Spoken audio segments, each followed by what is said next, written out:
à tous et bienvenue sur la chaîne. On se retrouve aujourd'hui pour le tirage des énergies du mois de septembre 2019 pour les cancers, ascendant cancer et lune en cancer. Ceci est un tirage général, donc s'il ne résonne pas avec votre situation, je vous conseille de regarder le tirage de votre signe ascendant et celui de votre signe lunaire afin d'avoir plus d'informations. Si vous ne connaissez pas votre signe ascendant ou votre signe lunaire, j'ai placé en barre d'informations des petits liens qui vous permettront de les calculer. Alors ce mois-ci, j'ai fait un tirage en 3 cartes au Rider Tarot Deck. La première carte va représenter le début du mois, la seconde va représenter le milieu du mois et la troisième carte va représenter la fin du mois. Donc on va commencer tout de suite avec la première carte qui est la carte du chariot. Et c'est une carte qui va nous parler de succès, ça nous parle de réussite, ça nous parle aussi de s'engager dans une direction précise vis-à-vis d'une situation, de prendre la bonne décision ou d'atteindre un objectif. Avec le chariot, il y a l'idée aussi de reprendre les rênes de sa vie en main, ou du moins de reprendre une forme de contrôle. C'est une carte qui peut évoquer aussi tout ce qui est de l'ordre des déplacements, des départs, des voyages, ou alors ça peut matérialiser aussi l'arrivée d'une personne dans votre vie, voire même le fait de recevoir la visite d'une personne. Ça peut nous parler aussi d'un déménagement, d'une mutation professionnelle ou quelque chose, voilà, toute situation qui vous amène, on va dire, à quitter votre maison ou l'entreprise dans laquelle vous travaillez, ou alors, voilà, changer peut-être de service ou un truc comme ça, mais il y a l'idée, voilà, avec cette carte il y a vraiment l'idée d'un mouvement, donc que ce soit sur le plan sentimental, sur le plan professionnel, il y a quelque chose qui bouge, hein.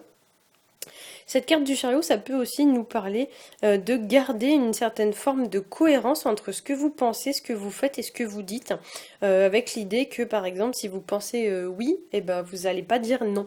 En fait, pour certains, voilà, il y a l'idée de garder vraiment une forme de ligne de conduite, de s'y tenir, d'arrêter un petit peu, voilà, de dire oui, mais de faire non, je sais pas, nanana. Vraiment, c'est vraiment une carte un petit peu qui vous dit que tout est dans le même alignement. Entre ce que vous dites, ce que vous pensez et ce que vous faites, tout va dans la même direction.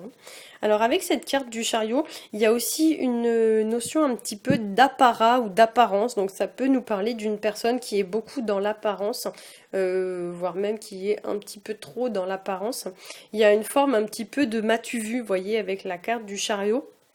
Comme s'il y avait une personne, voilà, qui cherchait peut-être à attirer votre attention, ou peut-être c'est vous qui faites ça, je sais pas, mais ça peut être dans les deux cas, hein, de toute façon, cette personne, ça peut soit être vous, soit être quelqu'un d'autre, mais du coup, cette situation vous impacte. Mais il y a l'idée un petit peu avec la carte du chariot, voilà, d'avoir, voilà, un côté un petit peu m'as-tu vu excessif. Souvent cette carte là elle peut représenter les personnes qui sont on va dire dans les mauvais aspects de la carte. C'est une personne qui est un petit peu superficielle, qui crâne un peu, vous voyez, c'est un petit peu ça l'idée, hein. Cette carte elle peut être liée aussi à tout ce qui va être de l'ordre de la réussite, mais excessive, dans le sens où il y a des gens, des fois, vous savez, quand ils réussissent, bah, ils se la pètent, vous voyez, ils font que de parler, par exemple, d'argent, ouais, moi j'ai gagné tant ce mois-ci, machin. Donc c'est des gens, souvent, voilà, qui n'ont pas forcément conscience qu'ils en mettent plein la vue et que c'est un petit peu excessif. Alors, on va passer à la seconde carte qui est la carte de la papesse. Et c'est une carte qui va nous parler d'observation, ça nous parle d'attente, ça nous parle aussi d'étudier une situation et de réfléchir avant d'agir. C'est une carte qui a une énergie extrêmement lente et très intériorisée. Alors, ça pourrait nous parler, donc les deux premières cartes, ça pourrait nous parler un petit peu limite de rester un petit peu froid ou de rester un petit peu stoïque, un peu hermétique à une personne qui va essayer de venir vous en mettre plein la vue, hein. C'est vrai qu'on pourrait, quand on voit ces deux cartes-là, on a l'impression que lui, il parade autour de la papesse et puis qu'elle, elle reste vraiment zen. Elle fait comme si de rien n'était, hein.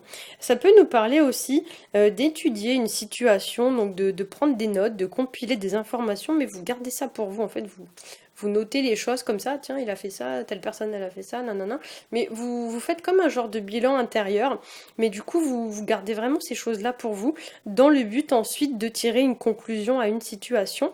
La papesse, ça peut nous évoquer aussi l'idée d'agir avec maturité, avec beaucoup de raison.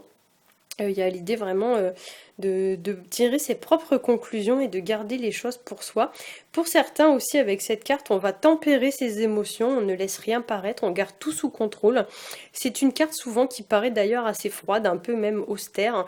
La papesse, elle vous parle un petit peu, voilà, de juguler un peu vos émotions, de ne rien laisser paraître. C'est vraiment une carte voilà, très sérieuse. Des fois même, elle est un petit peu...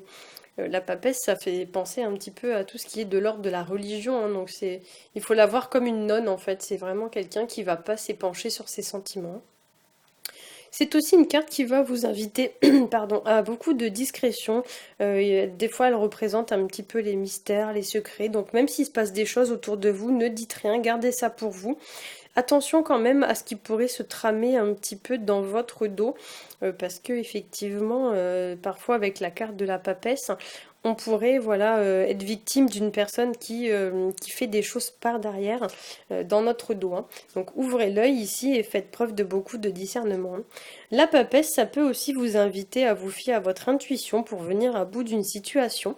C'est une carte qui peut aussi évoquer la gestation, donc soit la gestation dans le sens où il y a un enfant qui est lié à la situation ou un enfant qui va naître, mais ça peut être aussi d'une manière plus symbolique l'idée qu'il y a quelque chose qui est en préparation, il y a un projet qui est en préparation sur lequel vous travaillez, mais pour l'instant c'est pas encore le moment de mettre ce projet au grand jour, hein.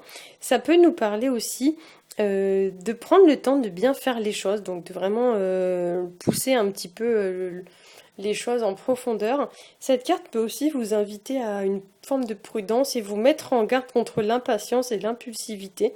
Donc la papesse, elle vient un petit peu refroidir une situation qui s'est un petit peu trop enflammée, si on peut dire ça comme ça. C'est vraiment une carte très froide, hein. Donc effectivement, elle vous invite vraiment à calmer le jeu, à garder les pieds sur terre, à pas vous emballer, etc., etc. Et c'est une carte aussi qui peut vous mettre en garde contre une forme de routine ou contre une forme de manque de fantaisie ou de manque de légèreté dans votre vie. C'est une carte un petit peu austère. Donc effectivement, ça nous fait penser un petit peu, voilà, c'est pas franchement très cool hein, comme genre de carte en général. Il faut la voir vraiment ouais, comme une religieuse, hein. Donc c'est pas des, souvent c'est pas des gens, moi j'y connais rien, mais souvent c'est pas des gens, vous voyez, quand vous regardez leur visage, on sent pas franchement la joie de vivre, c'est vraiment toujours très intériorisé. Il y a une forme un petit peu guindée, vous voyez, c'est un petit peu, les choses sont vraiment montrées sous contrôle. On ne dit pas forcément tout ce qu'on veut, tout ce qu'on pense, comme si on devait se tenir un certain statut, vous voyez. Donc c'est vrai que la carte de la papesse, elle vous invite quand même à un petit peu, voilà, sortir un peu peut-être de ce côté guindé, peut-être mettre un peu plus de fantaisie. Souvent la carte de la papesse, moi je la tire souvent dans les tirages où les personnes, elles sont un peu cloîtrées à la maison, vous voyez, elles sortent pas beaucoup de chez elles s'amusent pas beaucoup, il n'y a pas beaucoup de divertissement en fait dans leur vie. Et c'est vrai que souvent, moi, cette carte, je la tire beaucoup dans ce genre de contexte.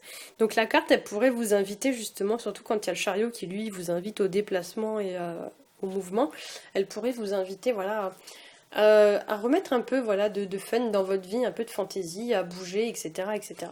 Alors, on va passer à la troisième carte que j'ai tirée pour vous. Il s'agit de la carte du soleil, qui justement va nous parler de joie, de bonheur.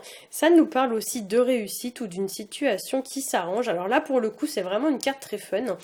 C'est une carte très chaleureuse, beaucoup de joie de vivre. Donc effectivement, le contraste entre la papesse et le soleil est un petit peu saisissant. Avec le soleil, on pourrait parler aussi de découvrir quelque chose, d'apprendre quelque chose, une nouvelle par exemple. Ça peut nous parler aussi d'une opportunité à saisir. Ça peut nous parler aussi d'une forme de retrouvailles ou une forme de complicité. Ça peut nous parler aussi de relations chaleureuses, épanouissantes. Le soleil peut nous indiquer aussi que vous devez éclaircir une situation, que vous devez faire la lumière sur cette situation, comme si la vérité devait éclater au grand jour, hein. Ça peut nous parler aussi, pour certains, de récolter les fruits de ses efforts. Ça peut nous parler également d'une entrée d'argent, puisque souvent le soleil est rattaché à l'argent. Donc peut-être que pour certains, vous allez avoir une entrée d'argent ce mois-ci.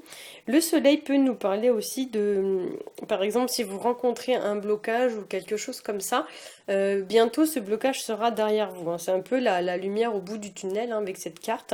Donc peut-être que pour certains, il y a quelque chose qui actuellement vous bloque, mais dans les jours ou dans les semaines qui viennent, tout ça sera derrière vous. Cette carte peut aussi nous parler de se dévoiler. Il y a l'idée un petit peu de se mettre à nu, de dévoiler des choses, de révéler des choses peut-être qu'on avait gardées à l'intérieur de soi. Alors, c'est pas forcément quelque chose de facile, mais la carte vous invite un petit peu à vous jeter à l'eau et à sortir de votre zone de confort pour pouvoir progresser vis-à-vis d'une situation. C'est également une carte qui va favoriser les déplacements et les sorties en extérieur, puisque souvent la carte du soleil, on va un petit peu la rattacher à tout ce qui est les vacances, prendre du bon temps, aller dehors, profiter un peu de la nature, etc., etc. Et du coup, comme la carte est placée à côté de la papesse, qui elle plutôt est représentée, enfin elle est plutôt rattachée à toutes les personnes qui restent un peu trop cloîtrées chez elles. C'est vraiment ouais, l'idée du cloître, hein. La papesse, c'est vraiment une personne qui est un petit peu enfermée, hein. Donc du coup, voilà, il y a vraiment cette idée de peut-être profiter encore des quelques beaux jours de beau temps qui nous restent pour sortir, pour se divertir, pour prendre du bon temps et pour prendre du temps pour soi.